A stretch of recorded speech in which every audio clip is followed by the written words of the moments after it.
কোথা থেকে এসেছে শ্রীলঙ্কা আপনারা কি তা জানেন? আজকের ভিডিওতে আমরা সেটাই জেনে নেব। আরে শ্রীলঙ্কা, যেখানে হনুমানজি বাজিয়েছিলেন ডঙ্কা, সেটাই তো শ্রীলঙ্কা। একবার দুজন দেবতা নিজেদের মধ্যে আলোচনা করছিলেন যে সবথেকে শক্তিশালী কে। তার মধ্যে একজন বললেন সবথেকে পাওয়ারফুল হলেন বায়ুদেব, আর আরেকজন বললেন আরে না না, সবথেকে পাওয়ারফুল হলেন বাসুকি। জানো না সমুদ্র মন্থনে তার অবদান কতটা? তো অন্যজন বললেন না না না, বায়ুদেব। তো আরেকজন বললেন একদমই না, বাসুকি। তো ইতিমধ্যে অন্যান্য দেবতারাও সেখানে আসলেন। তারা দেখলেন দুই তরফের মধ্যে এই নিয়ে খুবই কথা কাটাকাটি হচ্ছে। তারাও এই আলোচনার মধ্যে যুক্ত হলেন। তখন দুই দিকে দুটো দল তৈরি হয়ে গেল। তখন একটা দল বলছে বায়ু বায়ু বায়ু, তো অন্য দল বলছে না বাসুকি বাসুকি বাসুকি। তো এই কথাটা বাসুকি জানতে পারলেন। তিনি আসলেন এবং তাদেরকে বললেন আরে মূর্খের দল, আমিই সব থেকে শক্তিশালী। তো যখনই উনি এই কথাটা বললেন, অন্যদিক থেকে বায়ু দেবতা এসে গেলেন। তিনি বললেন না,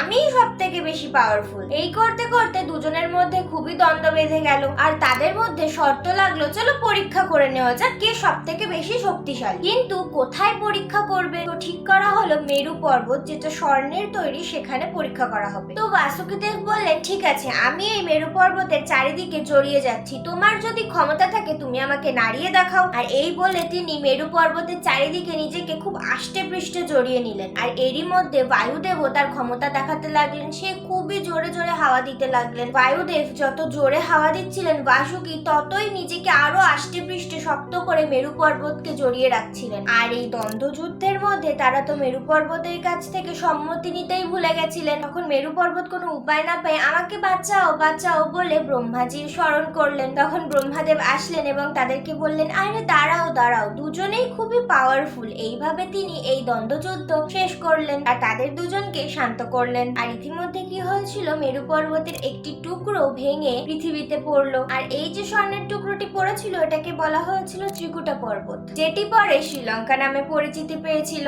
এইভাবেই শ্রীলঙ্কা এখানে এসেছিল। আপনাদের যদি আমার এই ইনফরমেশনটি ভালো লেগে থাকে তাহলে অবশ্যই সাবস্ক্রাইব করে আমার পাশে থাকবেন আর লাইক শেয়ার কমেন্ট করতে ভুলবেন না। হরে কৃষ্ণা, হরি বল।